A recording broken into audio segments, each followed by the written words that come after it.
Današnja konferencija odvija se u vrlo dinamičnim okolnostima kada je riječ o sigurnosti. Hrvatska nacionalna sigurnost, hvala Bogu, izravno nije ugrožena.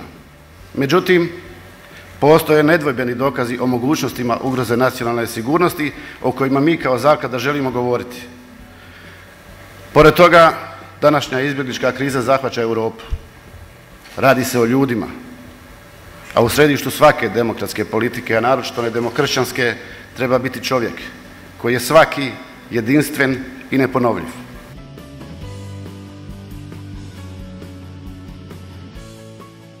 Ladies and gentlemen, may today's seminar proceedings, with all its knowledgeable security experts, produce viable answers to all those new security challenges and be an interesting and worthwhile event for all of us.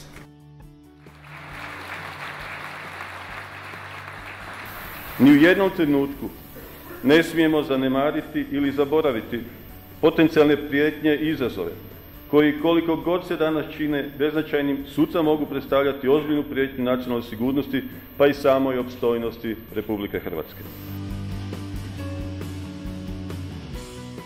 Transformacija sigurnosnog sektora kontinuirani je proces.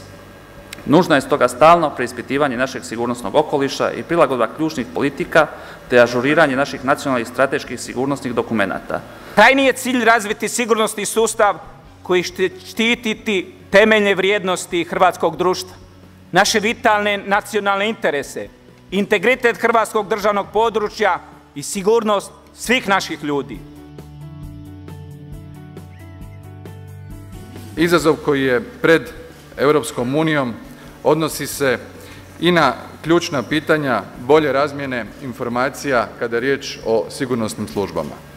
U tom pogledu operativni centar Europske unije radi dnevno i dijeljenje informacija predstavlja jedan od ključnih prioriteta kako bismo se osigurali od daljnjih prijetnji i terorizma i onih koji u ovom izbjegličkom valu mogu doći na teritorij Europske unije i potencijalno u budućnosti predstavljati sigurnosnu ugrozu.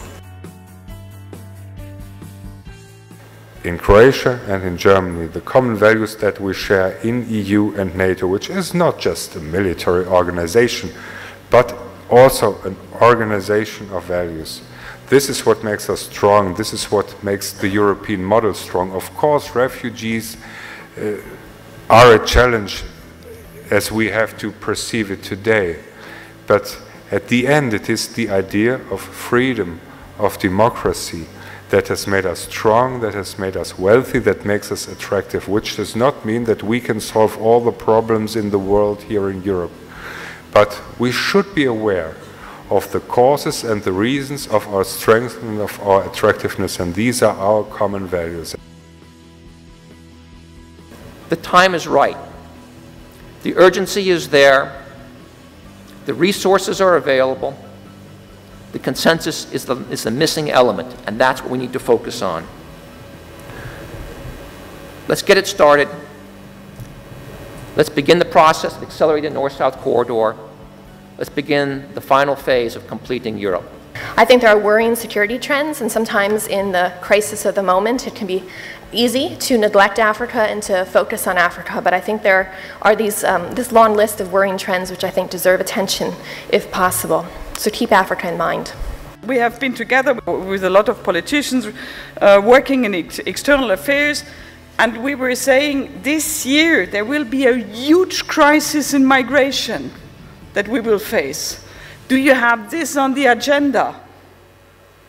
There was no reaction at the time.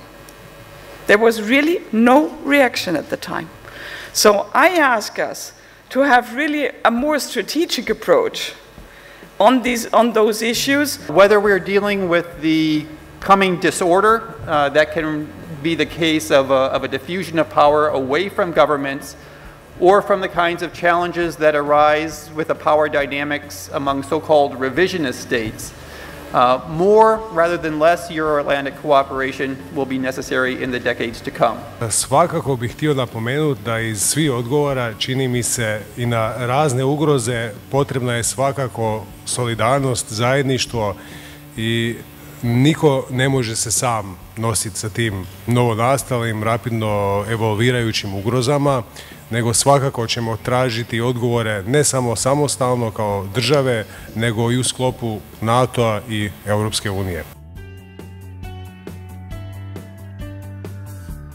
Ali bilo je glasova da smo dali dio suvereniteta u Brisel i da tamo sada ljudi trebaju dati rješenja za nas. Vidjeli smo da to na ovim problemima sa imigracijom i izbjeglicama nije slučaj, iako je to u nadležnosti Europske unije i doista država mora, ako je to činjenica, država mora preuzeti i odgovornost i neke stvari postaviti tamo gdje im je mjesto. Posve jasno da međunarodni normativni okvir više nije dovoljan da se možemo suočavati kao društvo, kao zajednica sa svim izazovima s kojima se danas suočavamo, ne samo mi, nego zapravo cijeli svijet. Glavnu snagu želimo stvarati na svojem znanju, na svojim institucijama, na svojim tehnologijama koje će nam omogućiti da stvorimo jedno stabilno, snažno gospodarstvo, a kroz njega i moderan sustav nacionalne sigurnosti. Čini mi se da, barem kad sam proučavala radove stranih stručnjaka iz tog područja, svi nekako ističu kontraproduktivnost sekuritizacije migracija, odnosno tog diskurzivnog pretvaranja migracija i migranata u sigurnosni problem, što kao posljedicu dakle može imati razvijanje ksenofobije, rasizma i diskriminacije i nekako čini mi se da postoji konsenzus oko toga da je puno produktivnije razvijati načela i mjere kooperativnosti umjesto restriktivnosti u migracijskim strategijama i politikama. Nacionalna sigurnost brine o državi, a domovinska sigurnost treba brinuti o kulturnom nacionalnom identitetu, što je daleko širi pojam. I jasna stvar, strategiju, donijeti nove zakone i izgraditi novu infrastrukturu kako bismo se mogli suočiti sa izazovima koji su pred nama. Ono što je najbitnije, idemo promišljati o sustavu domovinske sigurnosti. On treba jamčiti svim našim ljudima da su sigurni, bilo da su u Hrvatskoj ili bilo gdje u svijetu. Hvala vam na dolasku, hvala na sudjelovanju na prva, nadam se da će sljedeće godine biti druga. Ja vas sve skupa pozdravljam do sljedeće godine. Hvala vam puno.